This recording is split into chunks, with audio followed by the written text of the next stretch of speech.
Ever heard the phrase, there are always two sides to every story? Well, in the music industry, every single track has two sides too. And if you don't understand both, you will never fully get how the business and the money actually works. So in this video, I'm breaking down the two sides of every song, the two copyrights you need to know, and how royalties flow to writers, artists, labels, and publishers. Let's dive in. And quick note before we start, everything I'm explaining here comes straight from my book. I wrote it because when I first started as a producer and artist, I was completely clueless about royalties. I just put out music and years later I kept getting money in my account. And honestly, I thought it was a mistake. Like one day they would ask me to pay it all back. It turns out it wasn't a mistake. I just didn't know about all the royalty streams in music. That curiosity led me to years of learning, writing it down, and finally turning it into a book. So if you like this, the book goes way deeper. Alright, let's start with the basics. Every track has two sides. The composition side, aka the publishing side. This is the melody, the lyrics, and music written by songwriters. It's the idea of a track, often captured in a demo. Then we got the recording, aka the master side, the actual recorded version of that ID, performed in the studio by an artist. This is what you hear on Spotify, Apple Music, or the radio. And here's something beginners often miss. One composition can have many recordings, like a remix, a cover, and even a parody. They all come from the same song copyright, but each one is a new master recording. Here's where the roles split. Most big artists don't write all their own songs. Some do, and we call them singer-songwriters, but a lot of pop stars have entire writing teams behind them. And that makes sense, because writers can create demos anywhere, anytime. Artists, on the other hand, need budgets, studios, and a full team to record and release. At the top level, touring and promotion take up so much time that writing often gets outsourced. That doesn't mean artists aren't creative, it just means the business runs on specialization. In the end, writers need artists to bring their songs to life, and artists need writers for a constant supply of material. And because there are two sides, there are also two copyrights. The first one is the song copyright, usually owned by the songwriter or their publisher. Then we got the sound recording or master copyright, usually owned by the label, unless the artist is independent. Copyright gives the owner control, the right to decide how a work is used, licensed, reproduced, and distributed. So if you wrote the song, you own the composition copyright. If you recorded it, you or your label owns the master copyright. Now let's move into money. First up are the publishing royalties. These pay the songwriters and the publishers. There are three main types. The first one is performance royalties. Every time your song is performed publicly, like radio, TV, live venues, streaming, and even restaurants and gyms. This is collected by a PRO like ASCAP, BMI, or PRS. At the end of the year, they track plays and pay out to writers and publishers. Number two are mechanical royalties.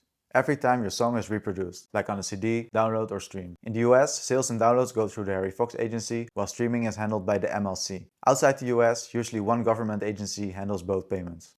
3. Sync royalties. When your song is synced with video, like in movies, ads, Netflix series, or video games. The publisher licenses the song and collects a one-time fee. Plus, you will also see performance royalties every time that video is broadcast. So those are the publishing royalties. If you're a songwriter, these are your paychecks. Now let's flip it. Master royalties go to the artists and labels who recorded the song. These also come in three main forms. 1. The neighboring rights. These are the performance royalties for recordings, when the recording is played publicly, like radio, non-interactive streaming like Pandora, and also restaurants and gyms. In the US, Sound Exchange collects this and pays the artists and labels separately. Number 2, the recording revenue. This is the most straightforward one. Money from sales, downloads, or streams of the master recording. Streaming platforms like Spotify pay labels and distributors who then pay the artists according to their contract. 3. Sync royalties. The other side of the sync. To use the recording itself in a movie, ad, or game, the label or artist grants a master use license. That's another one-time fee, usually split between label and the artist. This is why sync is so powerful. One sync deal can mean a big upfront fee for the publishing side, another big fee for the master side, and ongoing performance royalties every time the video airs. And of course a spike in streams when new fans hear your song. If you own both sides, so publishing and master, you literally get paid twice. And that's why one good sync can change your whole life. So here's the big picture.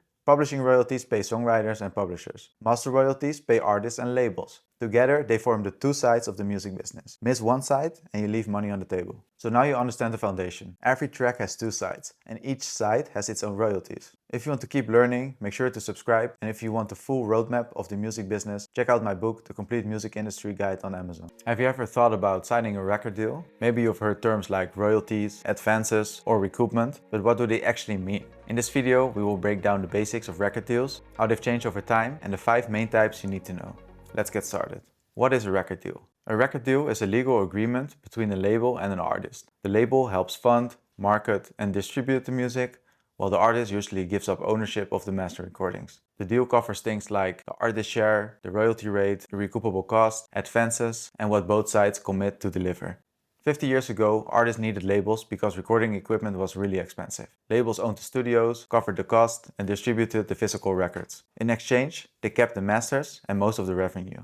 Today, artists can record at home and release music online. Labels are less about studio time and more about money, marketing, and industry connections, like funding music videos, running PR campaigns, and setting up collaborations. To understand deals, you need to know a few key terms. 1. The artist share, the percentage of sales or revenue the artist keeps. It can range up from 10 up to 50%. The royalty rate, the percentage of revenue split between label and artist. Recoupable costs, money the label spends upfront, like recording, marketing, videos, that must be paid back from the artist share before they see royalties. Advance, an upfront payment to the artist. It's recouped later, so it's really just an advance on future earnings. Commitment, what the artist agrees to deliver, like a certain number of albums or masters that meet technical and commercial standards. Now we go into the 5 main record deals in the music business. The first one, the traditional deal. The label pays for recording, marketing and distribution, but owns the masters. The artist gets a small royalty, often 10 or 20%, and only after all costs and advances are recouped. The net profit deal, aka the joint venture. Here, artists and label share costs and profits, usually 50-50, after expenses of course. The artist usually keeps ownership of the masters. This deal is simple, transparent, and popular with independents. The 360 deal. In the 360 deal, the label takes a cut of everything. Music, sales, touring, merch, sponsorships, and sometimes even publishing. In return, they provide big advances and long-term support. Great for stars with leverage, risky for newcomers. The license deal. The artist keeps the masters, but licenses them to a label for a fixed term, often 10 to 15 years. The label promotes and distributes the music during that time, but when the license ends, rights return to the artist. The distribution deal. The simplest and most independent option. A distributor gets your music onto streaming platforms and takes around 10 to 20% of the revenue. You keep ownership as an artist and also creative control, and some distributors offer extras like PR or advances. So, traditional deal, label owns everything, net profit is a fair split, 360 is label takes from all income, license is artist rents out masters, and distribution is artist stays independent. One important point to watch out for is the cross-collateralization. This means unrecouped debt from one deal can carry over into the next. For example, if album A loses money and album B is a hit, profits from album B might still be used to pay off album A. Always check for this clause before signing. So, record deals can launch careers, but they can also trap artists if you don't understand the fine print. Now you know the basics. Artist share, recoupment, advances, and the 5 main types of deals. If you're an artist, always read carefully and get legal advice before signing anything. Thanks for watching. Subscribe for more music industry breakdowns and drop your questions in the comments below if you want to know more. Ever wondered why some artists can cover a song freely, while others get sued for sampling just 2 seconds of a beat? Today we're breaking down samples, covers, and infringement in the music business. What's legal, what's risky, and how musicians can protect themselves.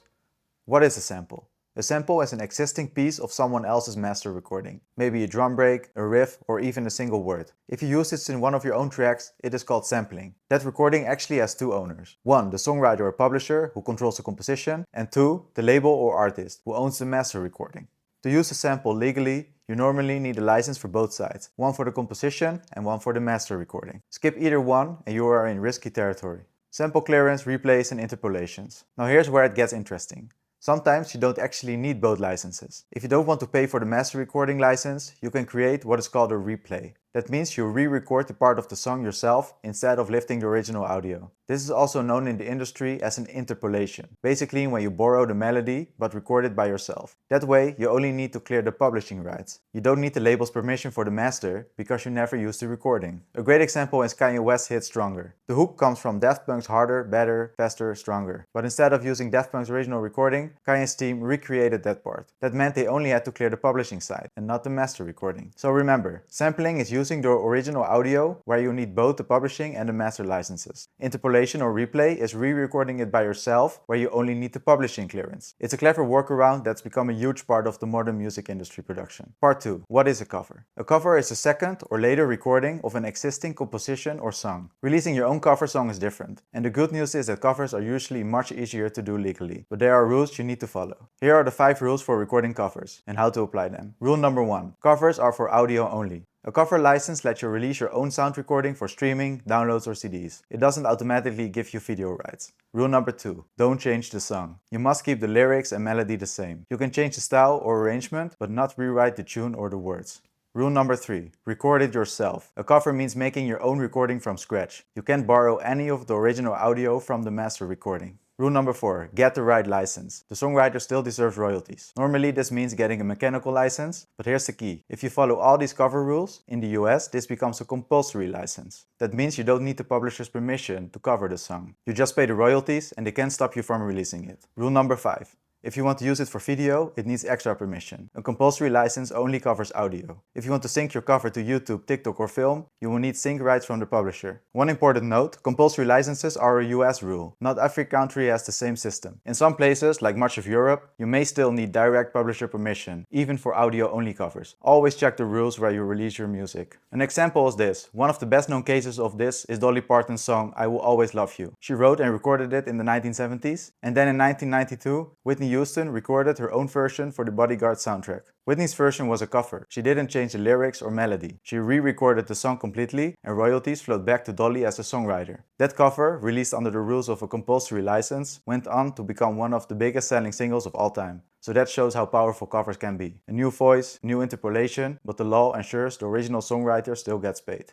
Copyright infringement. Infringement happens when you use copyrighted music without the right licenses. Sometimes it's obvious, like using a melody, or other times it's more subtle. Copying a feel or groove can still land you in court. To see how this plays out, let's look at two famous cases. First up, Blurred Lines. In 2013, Robin Thicke and Pharrell Williams released a smash hit that dominated radio. But Marvin Gaye's family claimed it sounded too much like his 1970 track Got to Give It Up. Here's the wild part. They didn't sample Marvin Gaye's recording, and they didn't copy the exact melody or lyrics. What they did was capture a similar groove, like the bass line, the party atmosphere and the vibe. And in 2015, a jury ruled in Gaye's favor, awarding his estate more than $5 million. That case shook the music industry, because it proved you could get sued not just for stealing notes, but for being too close to another artist's style. Now compare that with Vanilla Ice in 1990. His hit Ice Ice Baby used the iconic bass line from Queen and David Bowie's Under Pressure. This wasn't about style or inspiration, it was a direct copy. At first Vanilla Ice even tried to claim it was slightly different, but everybody could hear it. He eventually settled out of court and gave Queen and Bowie their credit and royalties. Together these stories show the spectrum. Blurred Lines was fined for copying a vibe, whereas Ice Ice Baby was fined for directly copying the audio. Both prove one thing. In music, the line between inspiration and infringements are razor thin. So here's the big picture. Covers are recreations, samples are borrowings, and infringement happens when you skip the rules. If you want to go even deeper into this subject, I cover it in my book, The Complete Music Industry Guide, that's available now on Amazon. If you found this breakdown useful, hit subscribe and watch my other videos to learn more about the music business.